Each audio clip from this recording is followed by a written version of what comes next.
Today we're going to talk about how much of an impact um, serial killers have on society. And I want to discuss this because, really and truthfully, no one's really discussed this at all.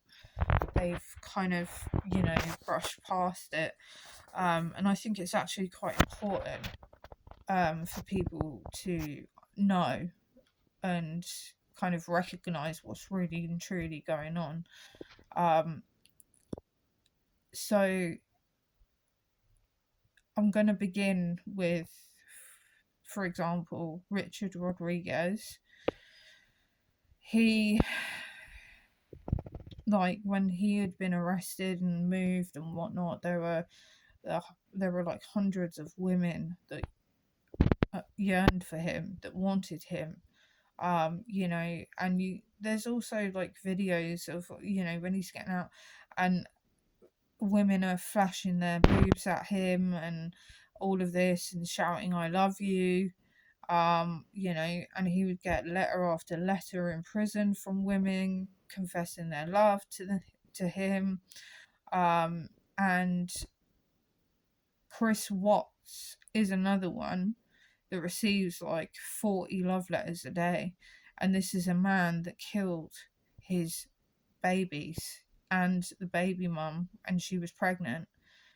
And for one of the issues with Chris Watts is simply that he had fans, but the fans were kind of turning around and saying, well, she probably deserved it. She, wasn't treating him right. So, that's why he did it. And it's quite horrible when you hear people in society talk about a murderer in a really romantic way and just brush it off, and just it's ridiculous, and just what I mean, like, just admire and want and all of this stuff, because at the end of the day, Chris Watts didn't really have any empathy for anything that he had done. His actions were substantially clear with police. When he went on the news saying, oh, I just want them here, I miss them, there wasn't anything, like, he wasn't like crying, he wasn't shaking, he was very, very guarded. And everyone grieves in different ways, but he, like, just didn't, there wasn't anything there wasn't true or raw emotion coming out, which, if your children are missing and your pregnant wife is missing, then surely you'd be in bits trying to find her, you know but Chris Watts has all these fans as well, and they blame her, and say maybe she deserved it, but that's disgusting. I'm not going to lie, I don't usually judge, but that is absolutely disgusting, for these women to say, just because what they think he's a good looking man. I don't think so. He deserved to be put away, and he absolutely needed to be put away. His children were only 2 and 3. They were tiny, and it's sick to me, or to people that actually live in society and they're out of their bubbles and take a good look around to actually explore what's going on around us and take note of that. You learn a lot more, you see a lot more, and it's just ridiculous that people would have fans, serial killers would have fans, Jeffrey Dahmer was also another one that gained a lot of attention, and I'm sure maybe some of you watched the Netflix TV series on Jeffrey Dahmer. I have not watched it because Dr. Phil had an episode where he actually, two of the victims he interviewed, so the two, and I think there may have been a third one that had actually escaped. They were there to talk about it, and kind of tell their stories. So, and they also said, the TV series, the Netflix TV series was absurd because it wasn't like that. And I guarantee that, like after many of you watched it, that's exactly, you gained an opinion of what Jeffrey Dahmer was or wasn't even. And they said that it's been romanticized, which I entirely believe, because it's TV at the end of the day. They don't want to bore you necessarily. They're going to put things in films or TV series to captivate your attention. That's just life, because they want numbers, they want money, simple. But I didn't watch it. I actually come across his real trial, and he's in court, and I have seen one man that took the stand, and he was a black male.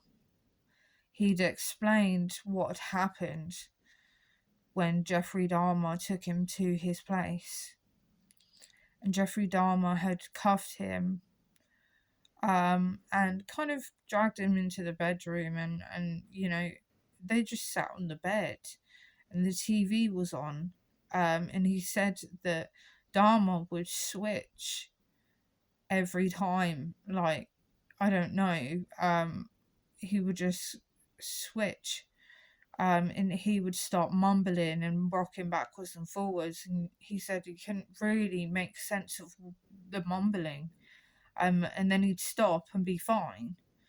So it's not like the TV show at all.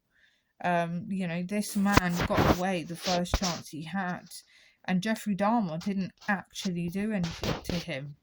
Just like the other two, I mean, the other two actually went through a hell of a lot more than this man did. He managed to evade Jeffrey Dahmer before anything had happened. He was very lucky to do so, because the other two gentlemen on Dr. Phil, he did rape them, but they still managed to get away and tell their stories. So Jeffrey Dahmer is another one where there's a lot of people that think that he's cool, he's this, he's that, but generally, if you want to know the truth, all you have to do is type in the Jeffrey Dahmer trial on YouTube. That's all you have to do, and you will get testimonies. There's also his words, his final words before anyone made a decision. And you listen to Dahmer, and Dahmer is nothing like what you see on Netflix.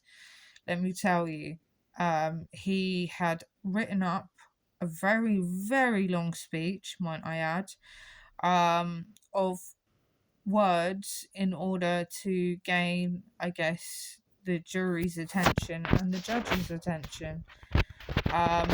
And what he had done simply and easily was, he had explained that he was very, very sorry to all the families.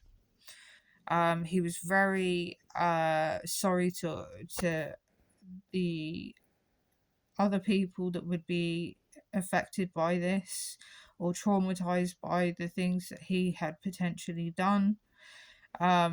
he couldn't understand exactly what happened. And he said he was truly, truly sorry, and he's sorry for anyone else that got caught in the crossfire. Um, and he did. He apologized, and his whole speech was basically an apology. He was very calm. He was very, very, um, with his words, he sounded really, really normal. Not like a sociopath or a serial killer. He did not sound like that. And I've spoken to you about other killers, serial killers, and they are completely, different. You don't see generally with a proper serial killer. I'm going to call it a proper serial killer. Um, Jeffrey Dahmer was a proper serial killer, but he in court appeared as quite a normal man, a man that, put his words together very well, almost well spoken. He did not, show any behaviors which would indicate that he was a serial killer. But yeah, his rep went up basically. So with that in mind, you kind of have to think about why serial killers like him impact this society that we live in. It's easy to make judgments. It's easy to criticize the things that you don't know. But at the same time, it's one of those things where it for me it doesn't make any sense whatsoever that there would be fans of Jeffrey Dahmer. It happened a while ago, the things that he had done, and the victims, it, like I say, Netflix program just over exaggerated things and didn't kind of point out how brutal at points he was with his victims. And for about three of them to get away, four of them to get away, and try and explain their stories, was like a miracle. But we still see him as, whatever we see him as. I'm probably certain there's some people out there that, are like, oh gosh, he's a real nasty person. And there are others out there that are fans of him, and that's because of the TV series. They want to keep you hooked. It's that simple. So you can't really justify society's behavior at times. He's now got fans. People think that he's a cool guy because he did this, this, and this. No, watch the trial, the real fucking trial, and actually listen to the victims, to whomever took the stand. And then, like I say, you'd see Jeffrey Dahmer and his apology at the end of the case before they went in to discuss whether he's guilty or not guilty. And really and truthfully, I feel like that wasn't the man that had killed these other men.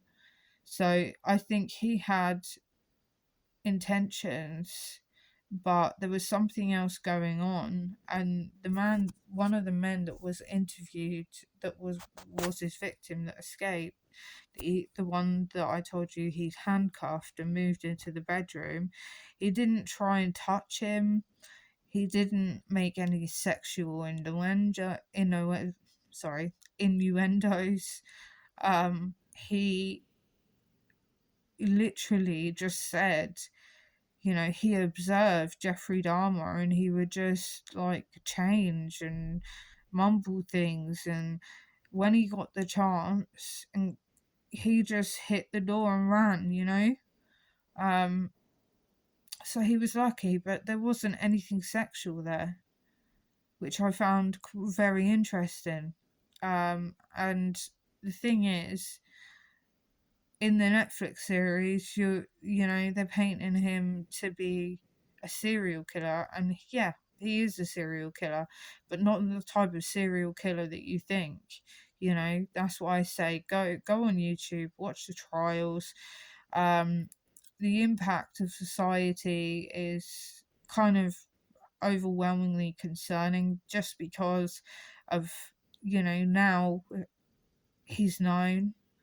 um and he's got fans, and it's how do you get to be a fan of a serial killer? um it's strange. But at the same time, I find it very fascinating how their minds work, and generally how they've built a serial killer's profile is actually by scanning their brains, giving them an MRI, to see what functions they have or what functions aren't working in the brain. And a lot of serial killers or murderers, what have you, they are missing or lacking empathy. And usually it will come from something in their childhood. It could be, they were abused, or, someone else abused them. That's generally something that happened quite a lot. But, I think that we have to actually look at the facts and be realistic with what we think, rather than what we've been shown, because what you see is not always true. And there are a lot of people that are convicted that should not be convicted, and so on and so forth. So you know um it's baffling to me, um you know to just even think about how people think of Jeffrey Dahmer, Richard Rodriguez. Manson had fans as well. Um, he was quite he how do I explain? He was brainwashing these girls into doing his dirty deeds. I should say fucked up deeds, really. Um, and those girls, when they were imprisoned, they were absolutely out their minds. Um, and anytime they asked a question to any three of them, they would just sing and be, be. It was almost like they were in Hawaii and just on the beach. They were so calm. They were singing. They literally had, um, you know, turned around and said, "We are, Manson's family." We, there wasn't really a lot to that, but again, I guess they come under the fan law that I'm talking about with society. And when we get to these points where people do things and you forgive them for what have you, um sometimes it's just not the way to do it. If you know that someone is hurting you or doing these things to you. It shouldn't be right. um it isn't right. It just, I'd advise to get out and be more cautious, because anyone's out there now. But that's my video for today. If you have any questions, just give me a message and I'll talk to you soon.